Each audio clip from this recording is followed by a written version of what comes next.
Pembabaran Dhamma Cakkappavattana Sutta ini adalah untuk membuka mata batin, supaya kita timbullah pengetahuan.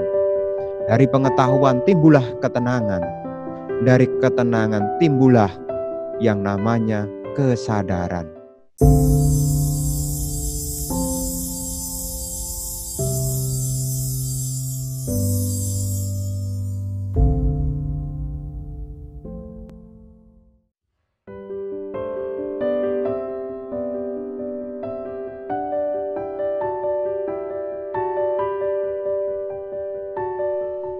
Yang kinci samudayang dhammang sabatang nirodha dhammanti.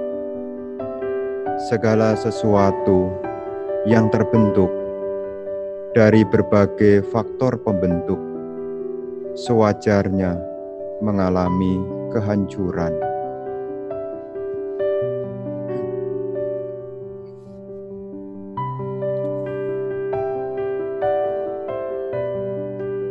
Para bapak dan ibu, saudara-saudari sekalian, baik yang di Cetia Nalanda maupun juga yang ada di rumah, selamat sore. Terpujilah Sang Buddha. Namo Buddhaya. Namo Buddhaya. Pada kesempatan sore hari ini, kita bersama-sama berkumpul melakukan puja di hadapan Tiratana di dalam peringatan yang cukup penting bagi kita umat Buddha. Tentu para bapak dan ibu, kita mengetahui kita sebagai umat Buddha memiliki 4 hari raya besar. Selain hari Waisak, Magha Puja, Katina, kita juga punya hari yang cukup penting, yaitu hari Asada. Para bapak dan ibu, saudara-saudari sekalian, di dalam momen Asada ini menjadi momen penting di dalam sejarah perkembangan agama Buddha, karena terhitung semenjak guru agung kita mencapai Sama Sambuddhe di bawah pohon Bodhi di hari Waisak, guru agung kita menghabiskan masa di sana selama 7 minggu. Tentu bapak dan ibu yang ada di rumah bisa mengetahui apa saja yang guru agung lakukan selama 7 minggu di sekitar Bodh Gaya. Dan tepat pada minggu ke-7 datanglah sesosok Brahma yang dikenal dengan Brahma Sahampati. Brahma Sahampati inilah datang setelah menghormat. Beliau menyampaikan kepada guru agung agar guru agung berkenan membabarkan Dhamma, karena ada makhluk-makhluk yang memiliki sedikit debu di mata mereka. Ketika Dhamma diajarkan, maka kebebasan bisa diwujudkan. Tentu guru agung setelah menerima permohonan, guru agung lantas berpikir, kepada siapa Dhamma ini bisa dimengerti. Karena Dhamma yang beliau sampaikan, karena Dhamma yang beliau temukan ini amat sukar untuk dimengerti oleh orang biasa. Karena orang biasa umumnya menggemari kesenangan-kesenangan indriawi.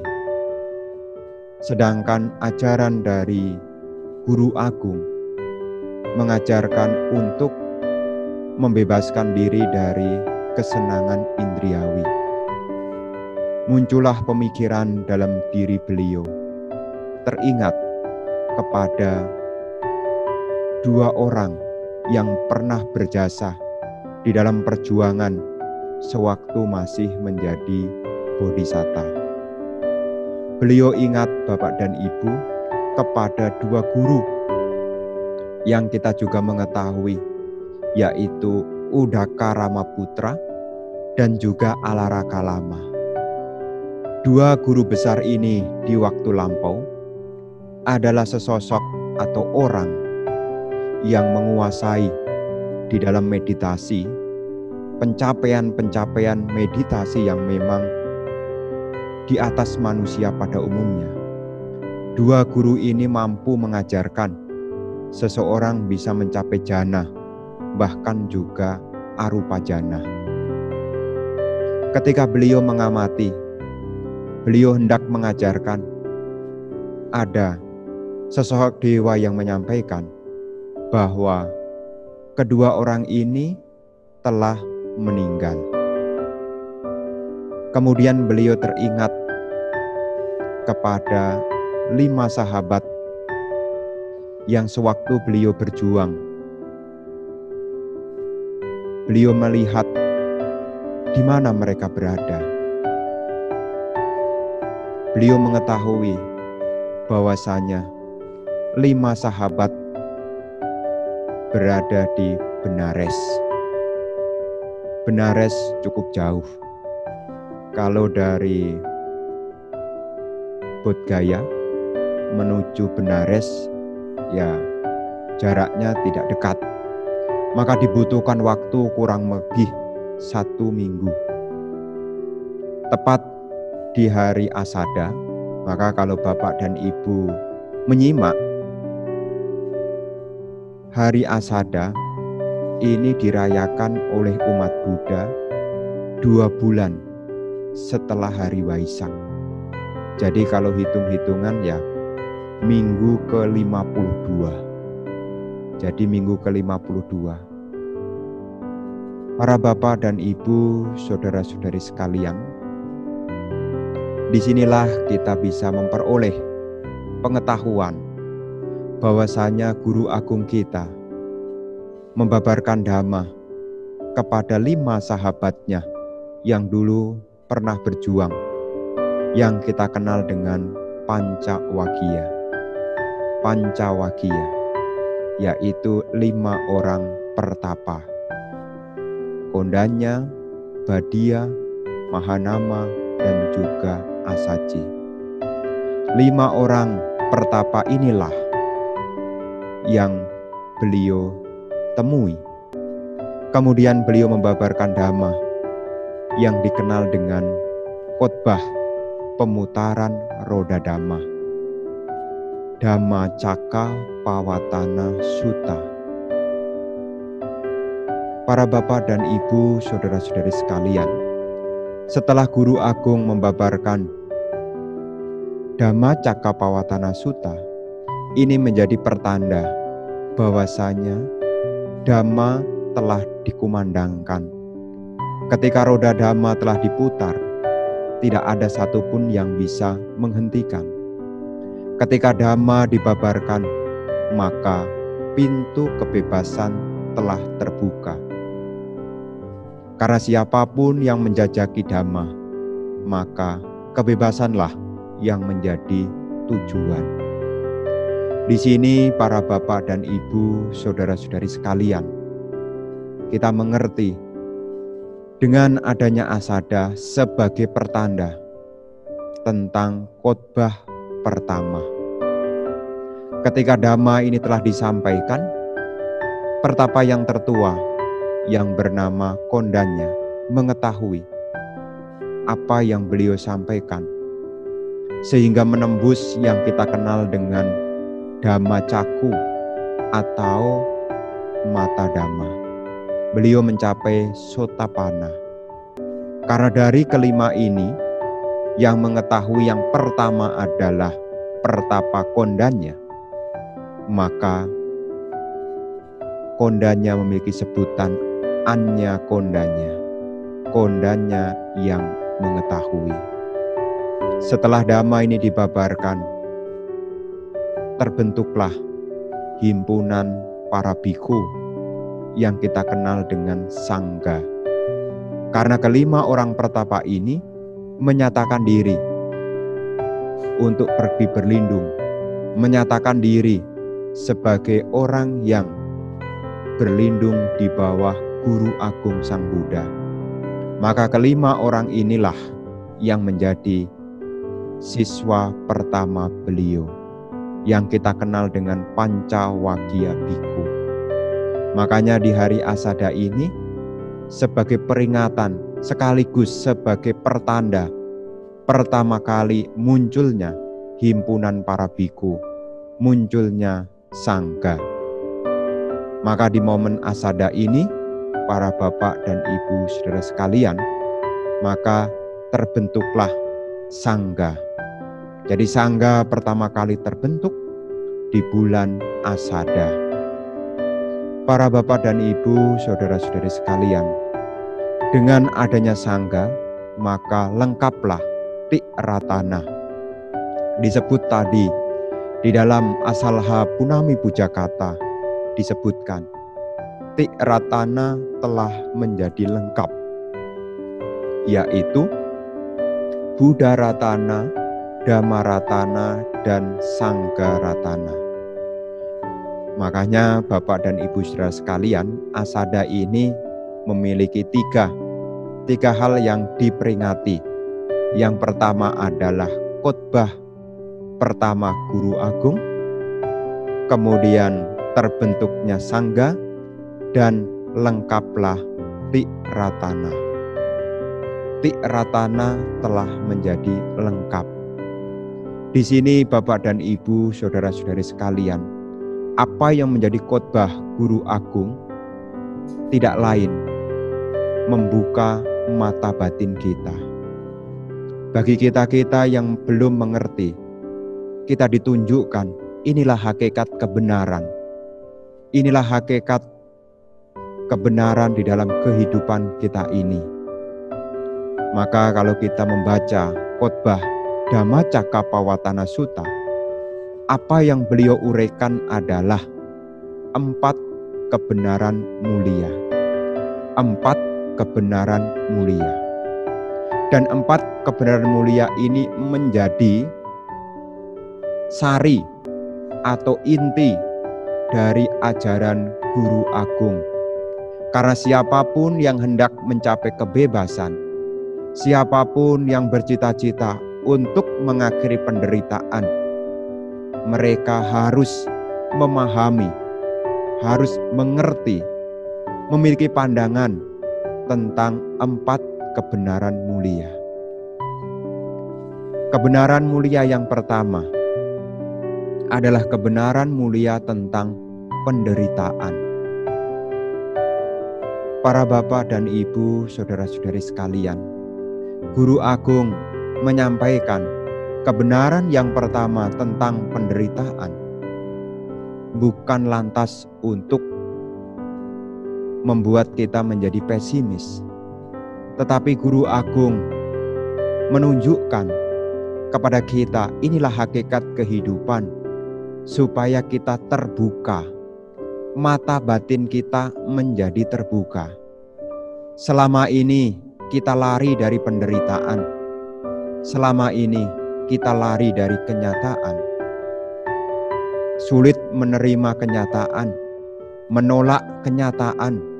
Akhirnya penderitaan bukan berkurang, tapi penderitaan semakin bertambah. Maka di sini Guru Agung menunjukkan inilah hakikat kehidupan. Siapapun yang hidup ke dunia, semua akan bertemu dengan penderitaan. Tidak memandang apakah dia orang miskin, apakah dia orang berada, apakah mereka berkedudukan ataupun yang tidak berkedudukan, apakah mereka berpengaruh ataupun orang yang tidak berpengaruh, semuanya sama dicengkram oleh penderitaan. Jadi Guru Agung menyampaikan ini bukan niatnya untuk kita jadi orang pesimis, supaya kita terbuka. Kalau kita mengetahui ada penderitaan, maka ada dorongan bagaimana kita bisa menghentikan penderitaan. Bukannya kita justru lari dari kenyataan. Makanya kadang-kadang saya suka guyon-guyon kepada peserta meditasi khususnya. Ya ini biasanya guyon-guyon. Guyonnya adalah lari pagi itu menyehatkan. Tapi kalau lari dari kenyataan itu adalah menyakitkan. Makanya supaya kita tidak lari dari kenyataan, maka Guru Agung kita menunjukkan, membuka mata batin kita. Inilah hakikat kehidupan yang harus kita mengerti. Bukan harus kita hindari, tapi harus kita mengerti.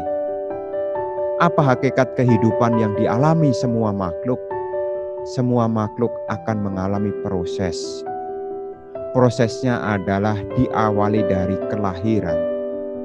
Jati piduka. Karena di mana ada kelahiran akan menjadi awal dari penderitaan. Jati piduka, jara piduka, usia tua juga penderitaan. Maranam piduka, kematian adalah penderitaan. Jadi di sini Bapak Ibu Saudara sekalian, kita adalah bagian dari kebenaran ini. Kita sudah diawali dari kelahiran, maka nanti kalau kehidupan kita ada kesulitan, kita jangan lari dari kenyataan. Inilah hakikat yang harus kita pahami, harus kita mengerti. Jadi bahwasanya di sini kelahiran menjadi awal. Ketika siapapun masih berproses di dalam samsara, masih ada kelahiran, maka kelahiran itu menjadi awal dari penderitaan. Karena kehidupan diawali dari kelahiran.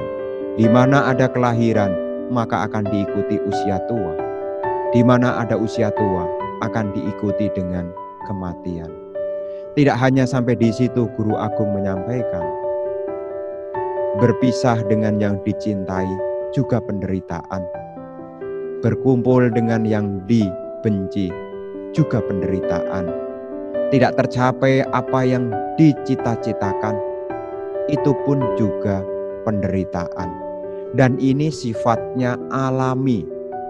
Makanya Guru Agung menyampaikan ini supaya kita mengerti, terbuka mata batin kita. Karena siapapun yang lahir, dia akan berjumpa dengan yang dibenci.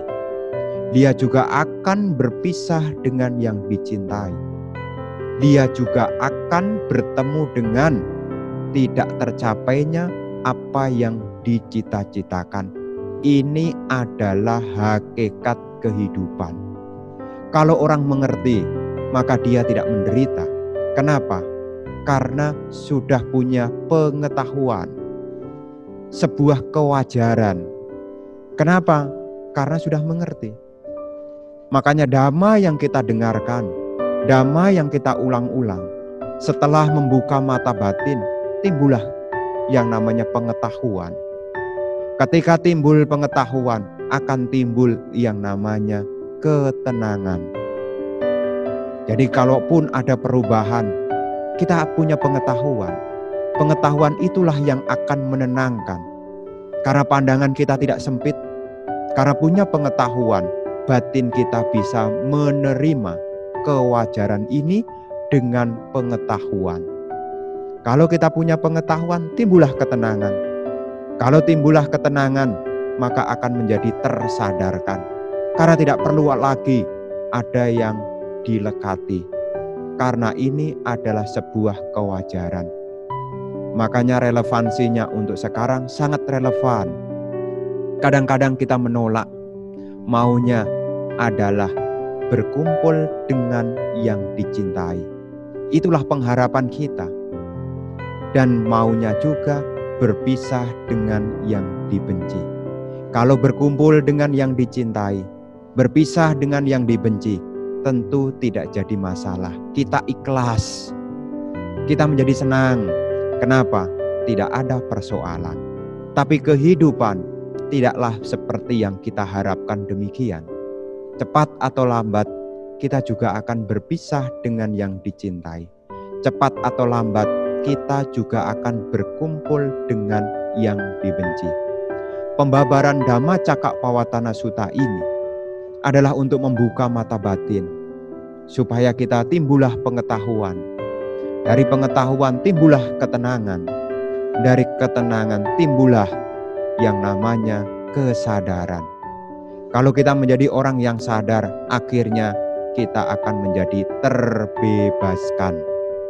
Maka di sini Bapak Ibu, saudara-saudari sekalian, kebenaran mulia yang pertama ini hendaknya dimengerti, hendaknya dipahami. Jadi kebenaran mulia yang pertama ini hendaknya dimengerti. Nanti kalau ada hal yang tidak menyenangkan, mengertilah. Ini adalah hakikat kehidupan. Mengertilah. Ini adalah kenyataan. Kita perlahan-lahan juga akan mengalami usia tua. Maunya kita kan awet muda. Ini harapan kita. Puncak dari kemudaan adalah 20. Kalau sudah 20, nanti juga akan mengalami penyurutan. Ada yang mulai bersurut, ada mulai berkurang. Dan ini adalah kewajaran yang harus kita mengerti. Maka di dalam uraian penjelasan tentang duka, duka itu dibedakan menjadi 3 jenis. Ada yang disebut sebagai duka-duka, duka biasa. Duka biasa itu adalah duka yang orang umum alami. Ya kayak kita lah, bisa tua, bisa sakit. Ya ini namanya duka-duka yang sifatnya biasa. Berpisah dengan yang dicintai, berkumpul dengan yang dibenci, tidak tercapai apa yang diharapkan. Ini disebut sebagai duka biasa, duka-duka. Karena semua orang mengalami hal ini. Ada duka jenis yang kedua, namanya adalah viparinama duka. Duka yang terjadi karena perubahan. Makanya terjemahan duka itu tidak selalu penderitaan. Terjemahan lain dari duka adalah ketidakpuasan. Kenapa bisa menimbulkan ketidakpuasan? Karena mengalami viparinama duka. Duka yang muncul karena perubahan. Mungkin bendanya yang tidak berubah, tetapi suasana hati kita mulai berubah. Kita menjadi tidak puas dengan apa yang kita miliki. Kenapa bisa demikian, Bapak Ibu? Inilah hakikat yang disebut sebagai viparinama duka. Ada yang ketiga, yaitu sangkara duka. Duka yang terbentuk dari berbagai faktor pembentuk. Ini sehubungan dengan duka dari pancakanda. Jadi rupa yang kita miliki ini juga kena duka. Wedana pun juga kena duka. Sanya pun juga bisa kena duka. Sangkara pun juga bisa kena duka. Winyana pun juga kena duka. Ini yang disebut sebagai duka pancakanda. Karena berbagai faktor pembentuk, tidak ada yang kekal. Rupa yang kita miliki tidak kekal. Perasaan yang kita miliki juga tidak kekal. Hari ini kita senang, besok menjadi berubah. Kenapa demikian? Inilah yang dikenal dengan duka pancakanda. Makanya disebut sebagai 5 gugusan pembentuk adalah penderitaan. Kita ini memiliki pancakanda. Dan ini harus kita mengerti. Kebenaran pertama tentang penderitaan harus dimengerti. Supaya apa? Bisa legowo, bisa ikhlas. Karena kita akan mengalami duka-duka tadi. Jadi bukan hanya umat Buddha, namanya duka biasa ya. Semua orang akan mengalami tua, akan mengalami sakit. Dan ini butuh yang namanya penyadaran. Makanya dikatakan ketika dhamma disampaikan akan membuka mata batin. Akan membuka mata batin. Ketika mata batin terbuka, timbullah pengetahuan. Dari pengetahuan itu timbullah ketenangan. Dari ketenangan itu timbullah kesadaran. Jadi kebenaran mulia yang pertama ini patut dimengerti. Kemudian Bapak dan Ibu, saudara-saudari sekalian, kebenaran mulia yang kedua adalah kebenaran mulia tentang sebab penderitaan. Karena di dalam ajaran Buddha, segala sesuatu yang terbentuk bukan tanpa sebab. Semua ada sebabnya. Termasuk penderitaan pun juga ada sebabnya. Apa sebab dari penderitaan? Tidak lain karena adanya tanha. Kama tanha, bawa tanha, wibbawa tanha. Kama tanha adalah nafsu keinginan indriawi. Jadi yang namanya kama, kalau M-nya double, jadi kama, kalau M-nya double namanya perbuatan. Kalau kama, ya M-nya tidak double, namanya nafsu indriawi. Keinginan nafsu indriawi ini menjadi penyebab dari penderitaan. Berapa banyak orang hancur dalam kehidupannya karena tidak mampu menahan nafsu indriawi. Nafsu indriawi ini muncul dari 5 pintu indria. Karena dari 5 pintu indria itulah diperoleh 5 tali kesenangan. Mata terbakar, telinga terbakar, hidung terbakar, cita rasa terbakar, sentuhan juga terbakar. Ketika kita tidak memahami tentang bahaya dari nafsu keinginan, maka kita akan terseret di dalam penderitaan. Tidak usah nunggu nanti, sekarang pun juga bisa menderita kalau tidak hati-hati. Makanya para umat Buddha, ya kenapa kadangkala kita juga harus belajar meditasi? Tidak lain supaya kita menutup 5 tali kesenangan. Matanya ditutup, telinganya juga ditutup, hidungnya juga ditutup. Ya bukan berarti tidak bernapas loh ya. Hidungnya ditutup itu bukan kemudian hidungnya ya dimampetin, tapi di sini ya berusaha mengendalikan.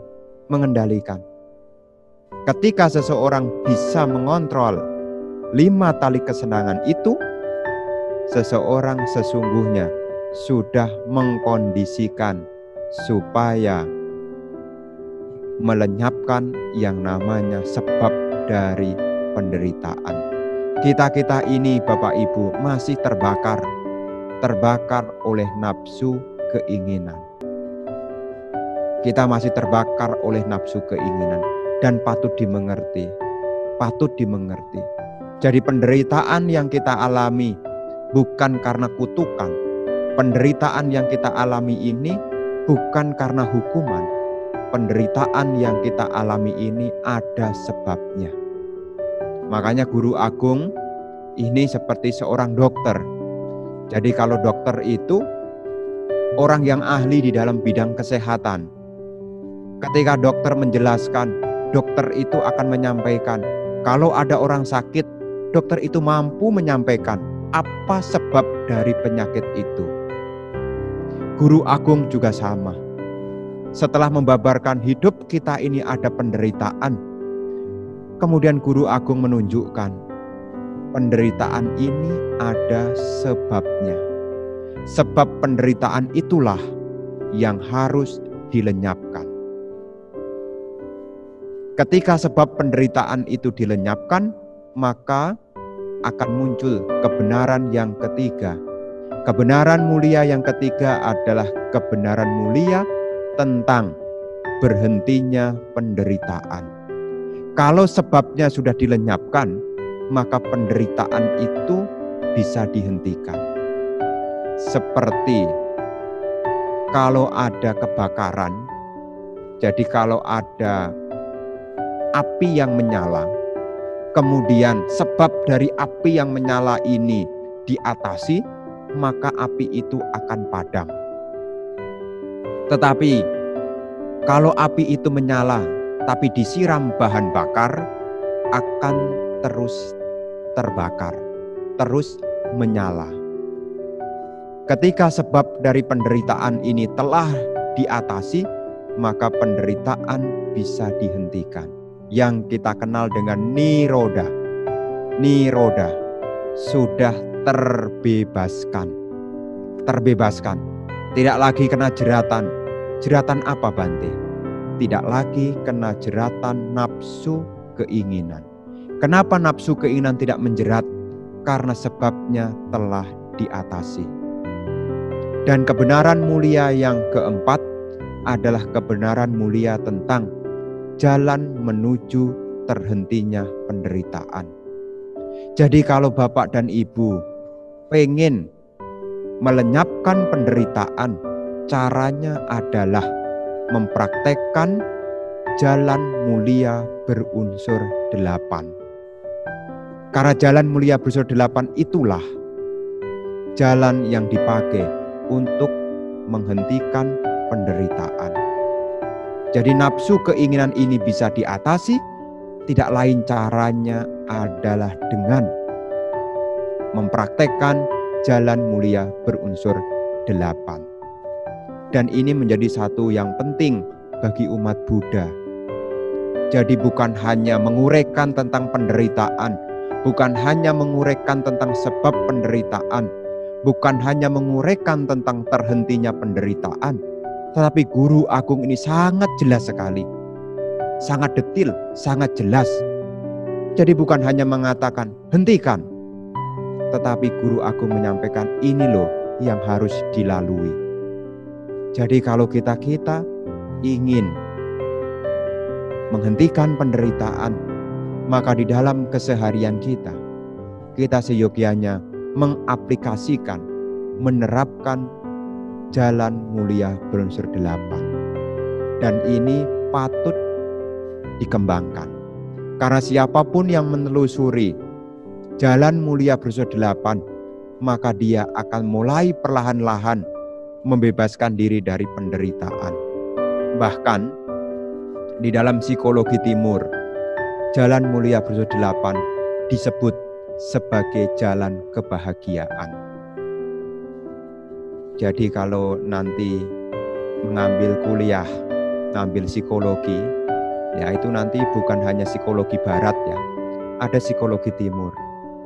Di dalam psikologi timur ini ada jalan yang dipakai untuk menuju kebahagiaan.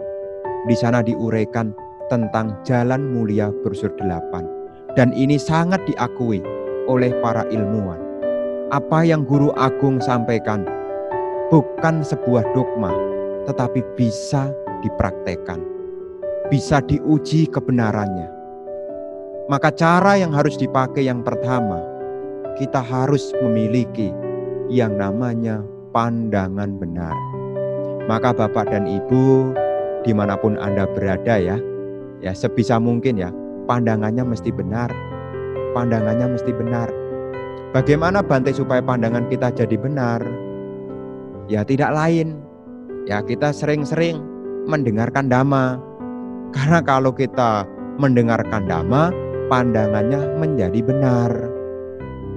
Jadi ya kan sekarang kan mudah nih. Ya sekarang kan mudah. Apalagi di era ya sekarang new normal ini kan apa-apa pakai online. Jadi kalau mendengarkan dhamma kan mudah. Ya nanti di channel ini ketemu, di channel lain ketemu. Apa yang kita dengar dari pembabaran dhamma itu akan menjadi pandangan. Makanya pandangan benar ini kita akan diajarkan tentang mana aku salah, mana aku salah. Orang yang punya pandangan benar, dia bisa membedakan mana perbuatan baik, mana perbuatan buruk. Jadi orang yang punya pandangan benar atau samaditi ini, ya dia bisa bedakan mana aku salah, mana aku salah. Jadi kalau seseorang masih tumpang tindih, abu-abu, masih belum jelas, ya kadang-kadang kebaikan disebut keburukan, kadang-kadang keburukan juga disebut kebaikan, kadang-kadang sudah salah juga dibetulkan, sudah gitu juga dinasihati juga kekeh, keras kepala. Nah, ini tidak bisa berkembang. Makanya ketika kita mau mendengarkan dhamma, maka pandangan kita menjadi benar. Orang yang memiliki pandangan benar, orang ini bisa membedakan mana aku salah, mana aku salah. Kenapa? Kalaupun samsara ini belum diatasi, dia bisa bedakan mana aku salah, mana aku salah. Kalau perbuatan buruk dilakukan, dia akan menderita. Kalau perbuatan baik dilakukan, dia tidak akan lagi menderita. Kadangkala ya kita masih abu-abu. Karena pengertian tentang hukum sebab akibat, hukum karma ini kadang-kadang masih tumpang tindih. Makanya di sini Bapak dan Ibu, saudara-saudari sekalian, ya dimanapun Anda berada, ya nanti dibiasakan ya belajar dhamma, supaya tahu ini ku salah atau aku salah. Supaya Anda bisa menggunakan waktu. Karena waktu ini tidak pernah bisa mundur. Kita makin hari ini makin bergerak maju. Kalau sudah maju, tidak mungkin mundur lagi. Kalau sekarang usianya 50, ya 51 tambahnya. Setelah 51, 52. Setelah 52, 53. Dan seterusnya. Kalau sudah 100, ya 101. Tapi kalau sudah 101 Bante, ya tidak bisa lama-lama lah. Jadi tidak bisa lama-lama. Maka kita di sini menggunakan waktu dengan sebaik-baiknya. Cobalah, saya berpesan kepada umat Buddha, rawatlah Anda punya pandangan benar. Milikilah pengertian mana aku salah, mana aku salah. Ini juga menjadi bagian dari pandangan benar. Selain itu, pandangan benar di sini juga mengerti tentang penderitaan, tentang sebab penderitaan, tentang terhentinya penderitaan, tentang jalan menuju terhentinya penderitaan. Singkat kata, mengerti 4 kebenaran mulia itu juga bagian dari pandangan benar. Makanya pandangan benar ini juga bagian dari pokok-pokok dasar. Makanya kalau Bapak dan Ibu mengikuti KDAB, kursus dasar agama Buddha, makanya yang belum pernah ikut, cobalah ikut kursus dasar agama Buddha supaya tahu. Karena nanti ketika ikut kursus dasar agama Buddha, Bapak Ibu akan tahu apa itu tilakana, apa itu 4 kebenaran mulia, apa itu hukum karma, apa itu paticca samuppada, apa itu punabhawa. Nah dari situ kita memperoleh pandangan jadi benar. Makanya 4 kebenaran mulia itu juga bagian dari pandangan benar. Pandangan benar. Selain itu mengerti tentang sebab akibat, ini juga pandangan benar. Seperti apa yang disampaikan di dalam Dhammacakkappavattana Sutta, yang kincik samudayang dhammang, sabatang nirodha dhammanti. Segala sesuatu yang terbentuk dari berbagai faktor pembentuk sewajarnya mengalami kehancuran. Apa yang terbentuk itu sebabnya, hancur adalah akibatnya. Ini adalah pengertian tentang hukum sebab akibat.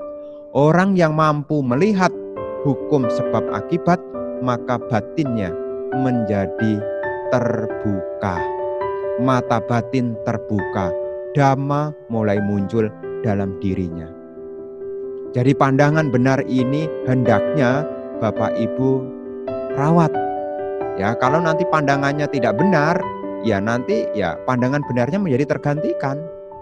Memang kadangkala belajar dhamma ini ya masih kalah sama sinetron atau drama Korea. Jadi kalau kita minat belajar dhamma ini kadang-kadang ya skip. Ya kalau tidak cocok pindah, terlalu tinggi, tidak paham, cobalah Bapak Ibu, cobalah dengan kesungguhan hati, perlahan-lahan diulangi lagi.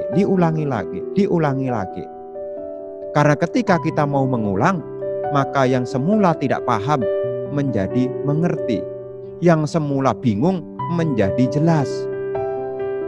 Nah, ini pandangan benar. Maka kebenaran mulia yang keempat tentang jalan menuju penghentian penderitaan ini diawali dari miliki pandangan benar. Kalau pandangannya benar, maka akan muncul pikiran benar. Ya, seringkali kita kan gampang negatif, ya tidak bisa menerima kenyataan. Kenapa? Karena pandangannya salah. Kalau pandangannya salah, pikiran jadi salah. Tapi kalau pandangannya benar, pikiran juga menjadi benar. Maka di sini Bapak dan Ibu Saudara sekalian, apa yang Guru Agung sampaikan, suta-suta apa yang Anda baca, itu tidak lain adalah untuk menumbuhkan pandangan benar. Kalau pandangannya benar, maka pikirannya akan benar. Pikiran yang benar adalah pikiran yang bisa melepaskan yang kita kenal dengan nekama sangkapa. Makanya kalau Bapak dan Ibu benci sama orang bahagia atau menderita? Kalau kita benci sama orang ya menderita. Kalau sudah tahu penderitaan, kita genggam atau kita lepaskan? Kalau kita punya pandangan benar, saya menderita, sudah mengerti hidup ini penderitaan. Ketika kita tahu ada penderitaan, kemudian dimengerti dengan pikiran benar, maka perlahan-pelan apa yang menjadi kebencian itu bisa dilepaskan. Makanya orang yang punya pandangan benar, pikirannya pikiran benar, sehingga memiliki nekama sangkapa. Pikiran bisa melepaskan. Karena urusan melepaskan ini tidak gampang. Kalau urusan melepaskan materi ini gampang. Ya, melepaskan materi ini gampang. Anda dana, ya. Kalau Bapak dan Ibu berdana itu kan melepaskan materi itu gampang. Ya, melepaskan materi itu gampang. Ya, dana makan ke biku itu gampang. Ya, gampang. Tetapi melepaskan keakuan ini tidak gampang. Butuh pandangan benar. Anda dana paramita, ya, melepaskan materi itu gampang. Tinggal bawa duit, masukkan kotak dana, selesai. Mau dana lentera, tinggal daftar, transfer duit, selesai. Tapi kalau melepaskan keakuan, ini tidak gampang. Apalagi melepaskan kemelekatan. Butuh yang namanya pandangan benar. Tapi perlu diingat, Anda kan pengen bahagia. Anda kan tidak ingin menderita. Maka milikilah pandangan benar. Supaya apa? Pikirannya bisa melepaskan. Jadi beban terberat itu bukannya masalah. Beban terberat itu adalah ketika kita tidak mampu melepaskan. Itu beban yang paling berat. Yaitu beban yang paling berat. Jadi tidak ada beban yang lebih berat kecuali kesulitan melepaskan. Hal yang kecil sekalipun, kalau kita lekati, itu pun juga akan menjadi penderitaan. Makanya kita butuh yang namanya pandangan benar. Pandangan benar. Bapak, Ibu, saudara-saudari sekalian, ketika kita punya pandangan benar, pikiran jadi benar. Selain bisa nekama sangkapa, pandangan benar ini menghasilkan pikiran benar yang selanjutnya itu bisa menimbulkan. Jadi tadi nekama sangkapa, yang berikutnya adalah abhyapada sangkapa, pikiran untuk tidak membenci. Ya, abhyapada, karena abhyapada adalah niat jahat atau kebencian. Jadi kalau abhyapada, ya berarti tidak ada lagi yang namanya niat jahat. Kalau seseorang tidak punya niat jahat, apa yang terjadi? Meskipun seseorang itu belum mencapai kebebasan, minimal beban hidupnya berkurang. Jadi sebelum mencapai kebebasan, kalau seseorang itu tidak menyimpan niat jahat, tentu beban penderitaannya berkurang. Tapi kalau bawaannya itu dendam, kemudian mendengki, ya, maka di situ penderitaan sudah mulai terasa. Tidak ada ceritanya orang yang membenci itu bahagia, tidak ada. Karena menyimpan kebencian itu seperti seseorang yang menggenggam api. Ketika api itu digenggam atau bara api itu digenggam, siapa yang terbakar pertama? Bukan orang lain, tetapi dirinya sendiri. Maka Bapak dan Ibu nanti kalau dalam hidup sehari-hari ada kurang ini, ada kurang itu, ya sebisa mungkin lah ya enggak usah benci-benci amat lah. Ya, jadi enggak usah benci-benci sekali sama orang lain, ya usah benci, pada diri sendiri ya tidak usah benci, wong memang hidup ini penderitaan kok. Kalaupun kita membenci bukannya penderitaan berkurang, justru makin menderita. Maka dibutuhkan pandangan benar. Kalau pandangan benar muncul, pikiran jadi benar. Kalau pikiran benar, isinya selain nekkhamma sangkapa juga ada abhyapada sangkapa. Selain itu juga akan muncul yang namanya ahimsa sangkapa, pikiran untuk tidak mencelakai. Jadi tidak ada pikiran untuk mencelakai. Kan seringkali orang pada umumnya itu kan, ya kalau ada orang seneng itu susah. Tapi kalau ada orang susah itu senang. Ini kebiasaan kita. Wah Bante dia lagi susah Bante. Mungkin lagi metik karma buruk ya Bante ya. Ya kalau ada orang susah ya kita ya sebisa mungkin membantu. Sebisa mungkin untuk membantu. Makanya orang yang punya pandangan benar, pikirannya menjadi benar. Dan ini menjadi penting. Karena segala sesuatu diawali dari pikiran. Apa yang orang pikirkan diisi oleh apa yang menjadi pandangannya. Dan pandangan itu masuk dari informasi.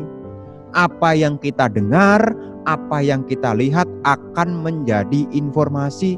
Dan informasi yang masuk ke dalam diri kita akan menjadi pandangan.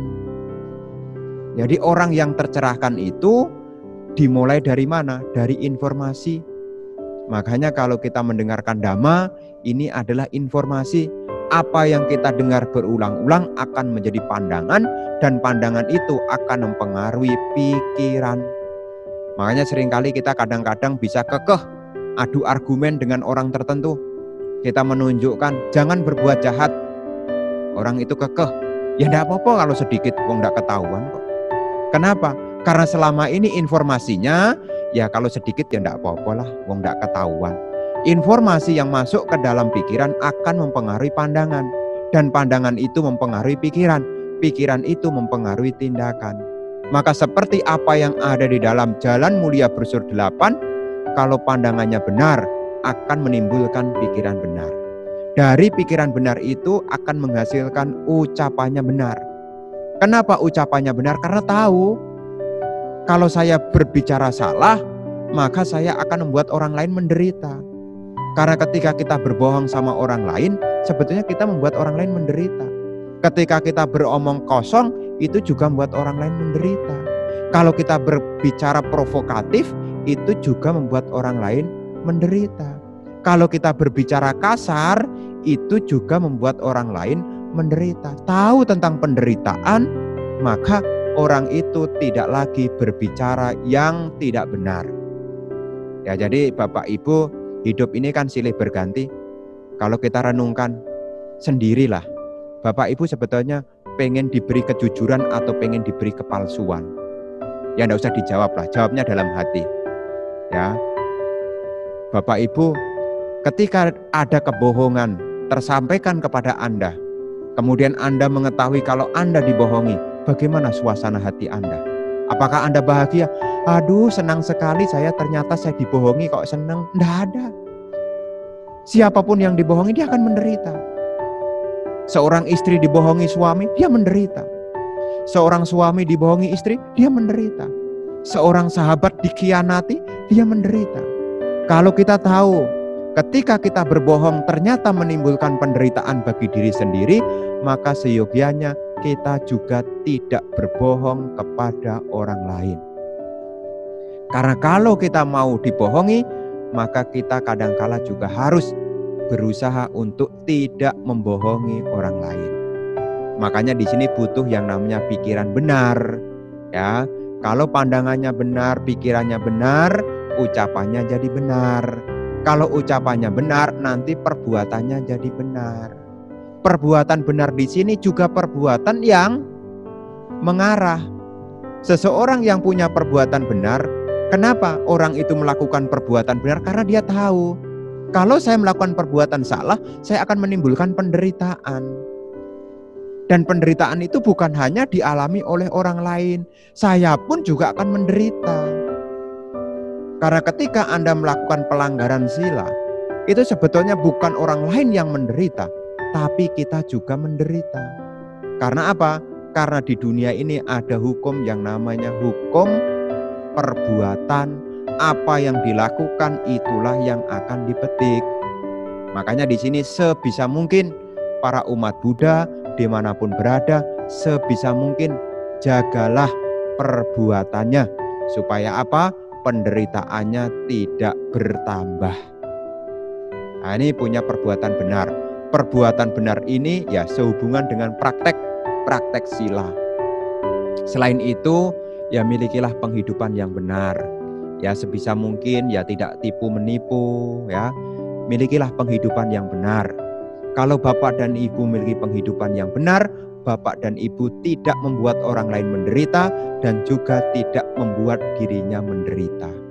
Kadangkala ya saya tidak perlu menjabarkan apa penghidupan yang salah, karena bapak dan ibu juga sudah mengetahui penghidupan yang bertentangan dengan aturan negara, yang bertentangan dengan aturan sosial, itu dikenal sebagai penghidupan yang salah.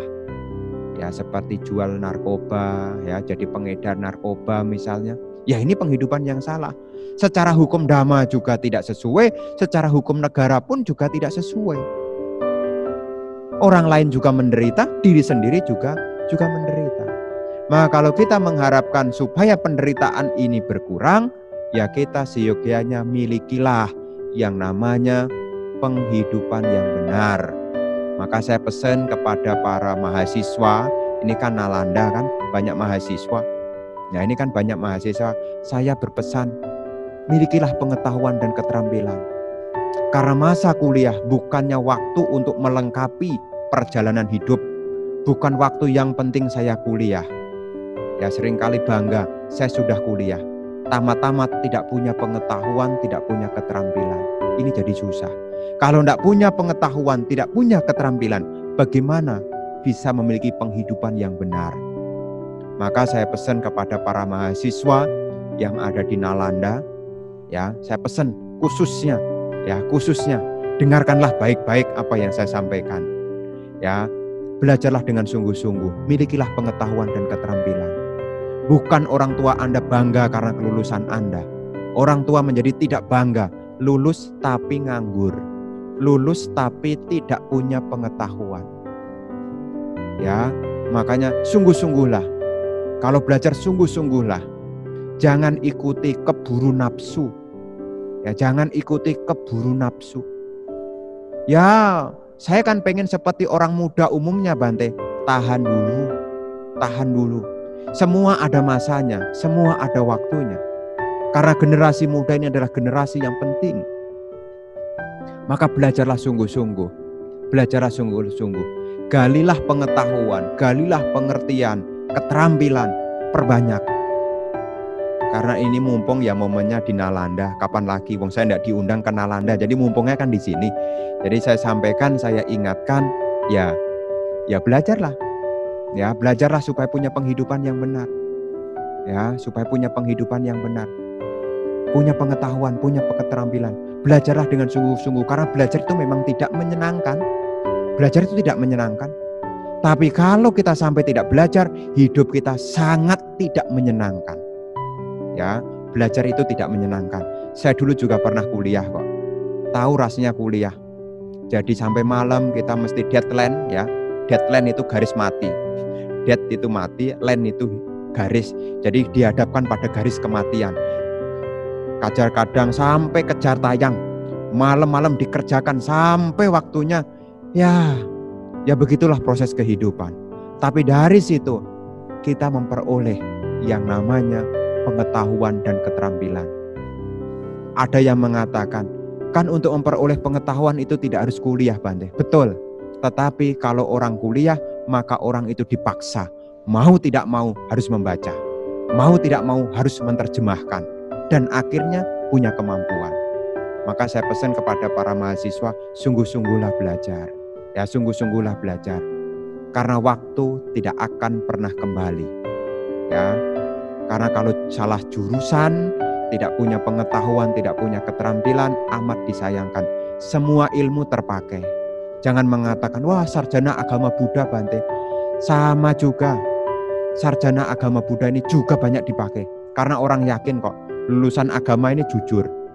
Ya, karena apa? Ya, Buddha ngerti hukum karma kok. Cari orang jujur itu kurang. Makanya ya sungguh beruntunglah yang punya kesempatan untuk kuliah ya sungguh-sungguh, belajarlah dengan sungguh-sungguh ya. Belajarlah dengan sungguh-sungguh ya, supaya Anda punya pengetahuan dan keterampilan. Kalau punya pengetahuan keterampilan, Anda punya penghidupan benar. Kalau penghidupannya benar, Anda tidak menderita. Ya, ini saya relevansikan dengan keseharian. Ya, jadi kehidupan Anda tidak akan menderita karena punya penghidupan benar. Selain itu, Bapak Ibu Saudara sekalian, di dalam jalan mulia berunsur 8, selain punya penghidupan benar, yang selanjutnya adalah punya usaha benar. Usaha benar ini adalah evaluasi. Disebut juga sama wayama, usaha benar. Kalau ada sesuatu yang buruk pada diri kita, tinggalkanlah. Kalau ada sesuatu buruk belum masuk ke dalam diri kita, cegahlah. Kalau ada sesuatu baik belum muncul dalam diri kita, munculkanlah. Kalau sudah ada hal baik, kembangkanlah. Sikap kejujuran, sikap keuletan, sikap kesabaran, sikap ketenangan. Kalau ini belum muncul, munculkanlah. Kalau sudah ada, teruslah kembangkanlah. Ini disebut sebagai sama wayama, mau evaluasi. Orang yang mau maju, orang itu harus siap evaluasi. Bagaikan seorang ibu, kadangkala seorang ibu pengen membuat masakan yang enak bagi anggota keluarganya. Apakah ibu itu main kira-kira? Tidak. Ibu yang punya pengetahuan, punya keterampilan, ibu ini punya kebijaksanaan. Dia evaluasi. Dari mana Bante? Bante kok tahu evaluasi? Lah itu nyicipi. Ya, nyicipi itu adalah evaluasi. Kalau kurang asin, tambahin garam. Kalau keasinan, tambahin air. Kalau kurang kebanyakan air Bante, ya tambahin isinya supaya agak padat. Ya, kalau nanti kebanyakan air nanti jadinya nanti cuma masak air. Ya, inilah evaluasi. Karena untuk menghasilkan sebuah karya butuh evaluasi. Karena kalau kita mau mengevaluasi, maka hasilnya pun akan jadi baik. Makanya nanti dalam pengembangan batin juga evaluasi, bagaimana silanya, dievaluasi. Hari ini bagaimana, bisa enggak menjaga sila pertama? Kalau belum bisa ya kedepannya dievaluasi lagi, bagaimana supaya bisa hati-hati. Hari ini bisa enggak jujur, kalau masih bolong-bolong ya dievaluasi. Kalau kita ada evaluasi, maka ada kemajuan. Nah, orang yang mau belajar di sini, ya kita harus mau evaluasi. Di dalam jalan spiritual juga harus evaluasi. Bagaimana sila saya dievaluasi. Bagaimana tingkat kemajuan batin saya dievaluasi. Karena evaluasi sangat dibutuhkan. Kita bisa mengevaluasi kok. Makanya kalau kuliah itu ada namanya evaluasi. Apa gunanya evaluasi? Supaya tahu ukuran. Kira-kira ini sudah paham atau belum? Kira-kira ada kemajuan atau tidak? Maka butuh yang namanya evaluasi. Namanya UAS. Ujian akhir semester itu namanya UAS. Itu gunanya untuk evaluasi. Supaya kita tahu sebatas mana kita punya kemampuan. Bapak, Ibu, Saudara-saudari sekalian, selain kita punya usaha benar, ya selanjutnya adalah punya yang namanya sati benar, perhatian benar. Maka dimanapun ya kembangkanlah. Kalau di dalam jalan spiritual, ya kita memperhatikan yang namanya sati patana. Memperhatikan tubuh jasmani selalu berkesadaran. Kalau bahasa sekarang namanya mindfulness. Ya, jadi meditasi zaman sekarang, meditasi kesadaran itu adalah mindfulness. Mindfulness adalah menyadari saat ini saya sedang apa. Tahu apa yang sekarang dikerjakan. Ini adalah mindfulness. Sama sati. Tahu apa yang sekarang dikerjakan. Ketika kita tahu apa yang sekarang kita kerjakan, maka yang terjadi adalah perubahan menjadi lebih baik. Ya, kembangkanlah meditasi. Apa yang diperhatikan, perhatikanlah. Apa yang seyogyanya tidak diperhatikan, jangan diperhatikan. Perhatikanlah apa yang patut diperhatikan. Ini adalah samasati, sehubungan dengan praktek keseharian. Menyadari apa yang kita lakukan, sampajana. Tahu apa yang aktivitas harian sedang lakukan. Namanya sampajana. Bapak, Ibu, Saudara-saudari sekalian, kemudian yang ke-8 adalah konsentrasi benar. Sama-samadhi, diterjemahkan lain sebagai ketenangan yang benar. Maka di ujung dari Jalan Mulia Berusaha 8 ini, belajarlah mengembangkan ketenangan. Kalau ketenangan ini kita miliki, maka pandangan pun juga menjadi berkembang. Kalau pandangannya berkembang, pikirannya jadi berkembang, ucapannya pun juga berkembang, tindakannya berkembang, penghidupannya berkembang, usahanya juga berkembang, perhatiannya juga berkembang menjadi lebih baik. Ketika kita menjalankan Jalan Mulia Berusaha 8 ini dengan sungguh-sungguh, maka penderitaan perlahan-lahan akan berkurang. Dan kalau disingkat, praktek dalam Jalan Mulia Berusaha 8, jika disingkat menjadi praktek sila samadhi panya. Jadi singkat kata, jagalah sila, kembangkanlah meditasi, dan teruslah belajar, teruslah diskusi, teruslah menggali, rawatlah keyakinan Anda, supaya kebijaksanaan tumbuh berkembang. Kebijaksanaan akan semakin kuat jika ditunjang ketenangan. Ketenangan pun juga perlu ditunjang oleh kemoralan. Makanya disebut sila, samadhi, dan panya. Bapak, Ibu, Saudara-saudari sekalian, inilah yang perlu saya sampaikan kepada Bapak, Ibu, Saudara sekalian. Lihatlah fenomena kehidupan dengan pandangan benar. Apa yang saya sampaikan di kesempatan hari ini tidak lain adalah untuk mengajak supaya Bapak dan Ibu, ayolah kita rawat pandangan benar. Sehingga kita mampu membedakan mana perbuatan baik, mana perbuatan buruk. Ketika kita punya pandangan benar, kita tahu mana kebahagiaan, mana penderitaan.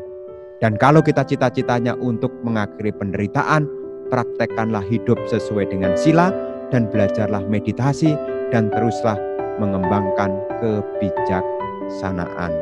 Sekali lagi saya ucapkan terima kasih kepada Bapak Ibu yang turut berpartisipasi di dalam peringatan Asada pada kesempatan malam hari ini.